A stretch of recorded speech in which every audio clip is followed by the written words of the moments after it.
Hi everybody, hello, Fiona Hooper here again with another edition of the Poetry of Painting.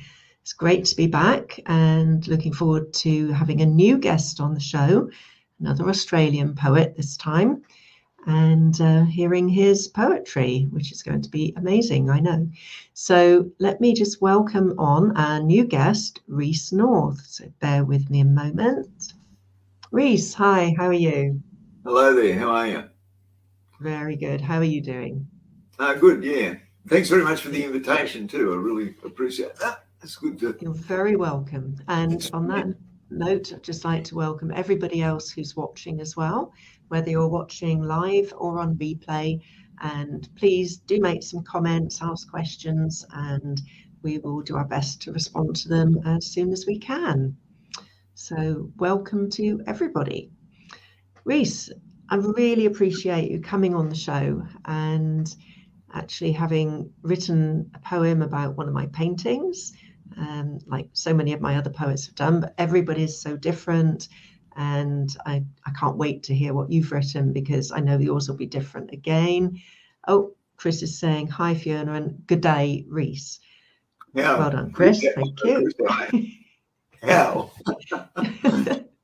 um, so, and of the paintings images I sent you, you chose a particular one, which I shall put on the screen, Yep. and it's called High Plateau Autumn, and it was 50 by 50 centimeters size on oils on canvas. And I don't know if you want to either read your poem first, Reese, or tell us a little bit about what inspired you about this painting to write Yeah, the poem. sure. I'll have a go at discussing what inspired me. The first really part of the painting that really jumped out at me was the river, because the river is always a great symbol in poetry. Usually stands for things like freedom, movement, restlessness, and life, the beginning of life, especially when it begins up in the mountains and finds its way through the valleys. And when it gets to the sea, it symbolises death. So, and then all the tributaries that flow out from it can be sort of compared to a restless human spirit, a drifter. You can either stop at the towns and the cities, which often form around rivers because it's a water source and farmland for more rural areas and cities as well, especially with shipping and things like that at the delta of the river. And that symbolises people who stop and live sedentary lifestyles. And then there's those who flow on and with the river. So the river is very symbolic of that sort of thing. The mountains stood right out to me as well because I thought of the origin of the water supply to a river. It begins in the highlands to flow down, drawn by gravity and then out to sea. I put a black storm in there. It's not true to the painting, but it is in terms of the origin of the water. So it's really a former event, from the rain coming down, hitting the snow caps, flowing down the snow caps into forming the river. And the autumn, I saw a mood, and then I interjected my own self into that imagery. And I came up with a whole way of seeing within myself how I relate to that sort of landscape. I always sort of have a mystical aspect to my poems because I'm very much into sensing the nature of the universe and, why we're here and what is life all about. So it impacted on me like that. I didn't concentrate on the trees so much but it is mentioned in autumn. It's autumn spirit. Where did I do that? It's the autumn mood. I think sort of speaks about the yellowing of the leaves and things like that. I thought that was enough, that side of it. So it was all inclusive of everything I saw. I added a bit with like the idea of a black storm creating the rain. And you can see clouds forming up there, but it's more snowy weather there now. The river's already formed. So, yeah. And yeah, I'm just looking at there's a whole variety of ways of using the river in poetry. It depicts often the beginning of life and symbolises the end of it also when it reaches the sea. Man chooses to lead either the stable life in the cities or the towns, and the river is more around a human being going in search of their dreams. And you'll see dreams mentioned in the poem. And then it was also, I also got this sense of becoming the other. You know, there's self and other in life. We're the centre of our own universes. We all are the centre of our own, and that's not a paranoid vision. That's just a fact. We live within our own selves. And then to become the other, I sort of projected that into the river too. Hence the name. I gave a name to my poem. I said, Becoming Water. And then inspired by Fiona Hooper's, painting High Plateau Autumn, sort of put in brackets under that. But Becoming Water is just about becoming the other and in nature and leaving the self behind and going in search of freedom, knowledge, whatever we do with our lives. So that's how I related to the river. So it was a 50-50 thing. It was 50% your painting and 50% my responses. So I blended the two, and I took the poem out into a much more abstract. I'm very much an abstract thinker. So most of my poems have got a lot of abstractions in them of the mind. You know, the way something impacts on me is I stretch my mind out to it, and then I think of like the friction I have with my mind and reality, and the sparks that fly from that friction rubbing the mind up against reality, and your painting being the reality here. The sparks that fly to me are the images I see in my mind from it, and then also the words I have to find to create the poem. And then I kindle those sparks into a flame, and that will be the complete poem. Once I'm content that flame is nice, it's stable, rounded. A lot of editing goes on with my poem. All my poetry, I do a lot of editing with it. I'm never happy with it till, you know, sometimes some poems have taken me years to form. Occasionally I'll get a gift and I'll write it once and I don't have to do anything to it, but that's very rare. And usually about a fortnight on each poem, I've tended to find either long or short poems. And I spent quite a bit of time on this. It was down to words in the end. I was juggling just single words till I got it. And that's what I mean by the flame. It's burning clearly. It opens up a space that was never opened before in my mind. And then I can see it, and hopefully I can transmit that to a reader. So to bridge the gap between reader and audience. And do you consciously edit it, or do you let it sort of, you know, I'm going to say fester then, but I don't really like to think of your poem festering, but do you let it, you know, just be there and then it'll come to you, a change that you may need to make, or do you consciously look at it and say, what do I need to change? I learn by heart because I recite my poems generally by heart. I haven't really quite got this down one by heart as yet, so that I can say it without being afraid of having to look at the written form. But as I learn it, I've got an ear for when there's something wrong in a word, or I can see that it's not right, it's out of place, it's out of time. It's an anachronistic word like spirit. I did have spirit in there, but I changed that to passion because it's a more modern word for much the same sort of thing. Unless you're talking really mystical, then it is spiritual. So I do it by feeling, really, and hearing. I hear it internally, and I know when there's a clump that's not right, and then I'll go back and I'll find that, and I'll get to work on that. Yeah. Fascinating. Thank you. Yeah.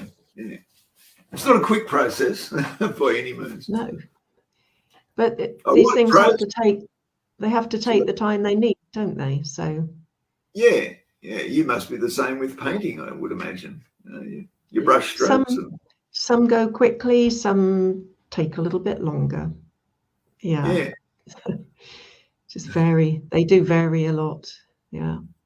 So can we hear your poem now? I'd love to hear it. Sure, yeah. Becoming Water, inspired by Fiona Hooper's painting, High Plateau Autumn. The river, a black storm falling from the sky, swirling down snow-capped mountains to embroider a tapestry in the soft canvas of the land. Its autumn mood was bleak and blue when once I asked its cold face to embrace me with a blissful kiss. I felt its passion course through my veins, calling me, calling me.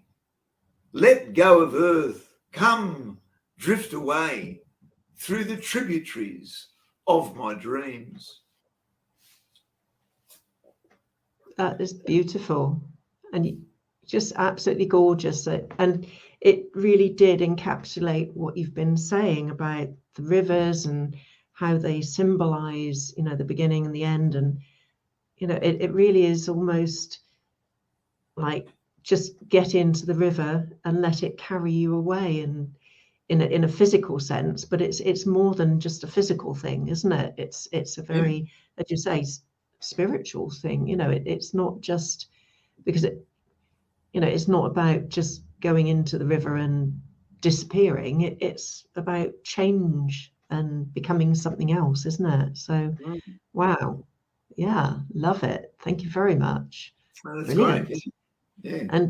And may I, in due course, publish your poem with my painting on social media? Would that be all right? I would love you to. That'd be great. Brilliant. It's a good way to get it out there. Yeah, absolutely.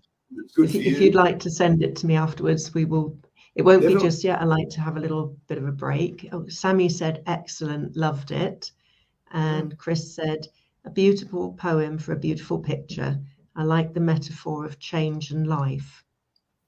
So, yeah, I think you've nailed it with that one, Reese. Absolutely gorgeous. So, let me just take the picture off the screen so you can see us while we're chatting there. So, that was absolutely gorgeous. Thank you very much. I love it, and I love hearing you read it as well, because I'm sure if I was to just read it, it would sound very different. Not just because, you know, you're an Australian man and I'm, you know, English female, but just the intonation and the accentuation of different parts of it. You know, it's lovely to hear it read by the poet rather than just reading it. So magic. Oh, Rosie loved the poem as well. So thumbs up all round. Brilliant. Oh, that's great. Yeah, we really appreciate that. It was nice to get that feedback because, you know, poets don't get much feedback. Yeah. Well, you're going to get some feedback, I believe, because you have a book. Yeah. Well, I'm working with another poet who's gone around and done. She's younger than I am by about 15 years, and she became quite well known for a while.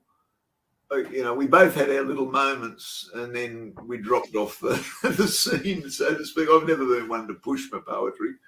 I've never published a book before. I've published heaps of anthologies all over the place, but not a collected work. So this girl and I, Meg Dunn's the name. She's an Australian poet. She's really, really good.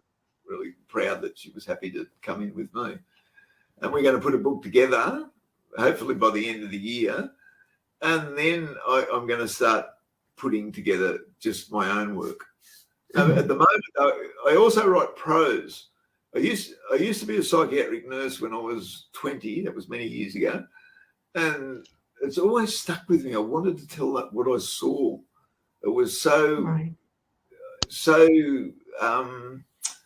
really, what's the word? It just really profound.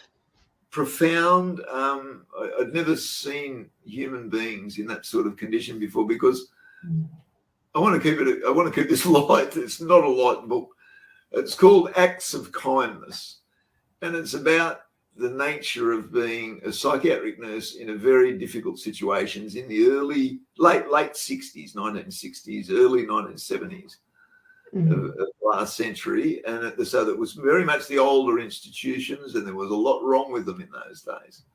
Yes. Yeah, like electroconvulsive therapy was used like anything on everybody. It was just ridiculous. I could see that as a nurse.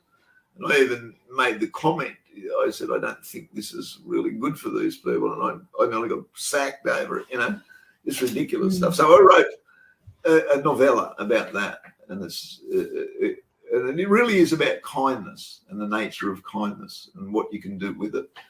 But it's also about acts of ugliness as well, contrasted with what I saw as a nurse. So that's, it's in a very poetic language too. So I can't get away from the poetry. So yeah, I'm going to put that all together as one book, and I want to get that out this year. And, excellent. Yeah. Well, you must keep us updated on when these things are going to be available, and we can share the links. So yeah, definitely. Good. Yeah. Because how long have you been writing, Reese? Well, I started when I was about 8. I had my first publication in a school magazine. Oh, wow. At primary school. So I was always doing, I come from, my dad was an inventor, and he travelled with his work. As I was growing up, when I was hitting 8 to 10, Dad disappeared out of my life. He was off to America and all over the world. He'd be away for a year at a time. And they were still together as husband and wife, but Dad was very rarely home. And Mum ran the house. And, of course, she very protective. And I'd sit around the fire with my sister and other brother. Another sister turned up as a late birth child, late in Mum's life. And anyway, there was the 3 of us in those days. I was the baby. And Mum was very much into Shakespeare, Dickens, all that sort of stuff. And she'd get us reading together, talking about the stories and all that. Mum was a poet and an artist. She did some great art. Yeah. I've got some around here, around the house. I'll photograph and send. She was only just developing because, Dad, in those days, it was very chauvinistic, the old sexist world of the 60s and 70s. Women were in the home, men were the breadwinners. And it was only when Dad passed away that did Mum get out and develop her own talents. Yeah. And, which I thought was very unfair, but it was great to see that Mum did that, Yeah. So she went and did her degree in art, and then she was actually painting. Wow. Yeah. So I've had those influences on me very strongly in my family. I've got a younger sister, the one who was born late life, is now a genomicist. She's a pediatric neurologist and genomicist, and she's quite well known. Actually, she's amazing. My other sister's a biographer, and my brother, who died just recently, was a very successful businessman and just all-rounder. And then me, I was very much an adventurer. I went out into the world and explored, and the poetry sort of came with me. So I write a lot from experience, from what I saw travelling around Australia. And so, and I spent a lot of time with First Nation people. Spent 14 years living in there. I was married, and I travelled with those people, and so I had a lot of experience with that. And I've written a book on that. It's only 12 poems, but they're quite long poems, and I'm going to publish that as a separate work because it belongs in its own little unique world, Yes, yeah. And has life changed for them very much since you did that? Do you know? I mean, was that? Oh God, it's no. Well, it has for some. It has for those ones who've gotten into positions, and the attitudes are gradually changing in this country. But from what I saw, the racism is very endemic, and we deny our history. I did uni. I majored in history. And so I was becoming a historian, but I drifted away to poetry again. While I was living with the Aboriginal people, I was helping my wife write a book. And I was doing all the research, ghostwriting, and putting that all together. And what I got out of the archives was just awful stuff. And that truth in conciliation, they say get rid of reconciliation because we were never friends. And I thought, I've never thought of it like that. Right. Truth and reconciliation. They say call it truth in conciliation. I said, oh, okay. So yeah. And that sort of stuff, the truth is never getting told as to what had actually happened here. People are gradually realising it, gradually filtering into the education system so the kids are getting an understanding of it. And we're multicultural now, like half of Australia is no longer from English backgrounds, So getting a very good blend. So hopefully over time it'll get a lot better, but what I see is I don't see very good distribution of wealth amongst Aboriginal people. You're getting the ones at the top who are grabbing all that, unfortunately, at the expense of their own people. And there's a degree of that going on, nepotism, there's all that sort of stuff happening. It's human beings, like when do we ever get a system balance? Anyway, let's get it. We do have a question from Sammy, Reese, as well. Yep. Do you have your work online where people can read it? Yeah, in my Facebook, I put out a lot on Facebook into different poetry sites and on my Facebook page. If you could put some of the links after the show's finished, but the links for the Facebook groups and sites and your Facebook in the comments, and then people will be able to go in and read some of your work. That would be great. Yeah. Do that. Yes. Well, just go to, how can I do that? Or send them to me. We'll liaise. Yeah. We'll get it done. We'll get it done. Yeah. Don't worry. Okay. Yeah. So, but the answer is yes, Sammy, then. So yeah, that's fine. Yeah. I publish a lot online just to let it go. I mean, I don't want to hold on to it. I write it for myself, but also for people to read. It's not just for me. I'm not a solipsist. It's a bit like painting. I write a painting. Sammy says excellent, by the way. So good. I need to paint. I get withdrawal symptoms if I don't paint. I get itchy fingers. Where's my paints? But I think the whole point of a painting or a poem or a novel or a piece of music is to do it and enjoy doing it, but to have it enjoyed by other people, to give pleasure to other people, not just to do it for one's own pleasure.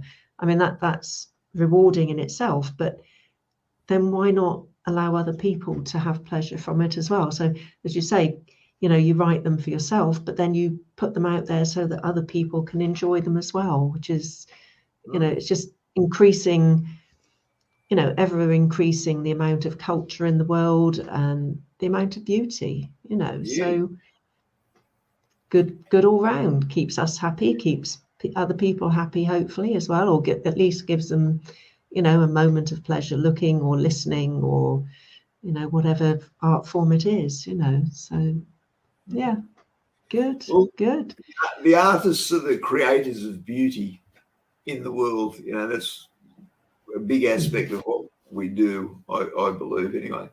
And the world needs it. The world needs beauty put back by human beings, not all this horrible stuff as all we hear in the media. Yes, there's a lot of bad news around at the moment, just truly awful things happening. Whatever we do to try and help, we do, but if we can also help, not just by supporting causes and sending money, but by trying to increase the beauty in the world, a little bit of fight back in that respect as well, then it can't be a bad thing, can it, really? So definitely not. Like your paintings, like wonderful. Thank you very much. It's relaxing to sit there and stare into them. I've gone to your site actually and looked through quite a few, and they're startling. I really like them. Oh, thank you.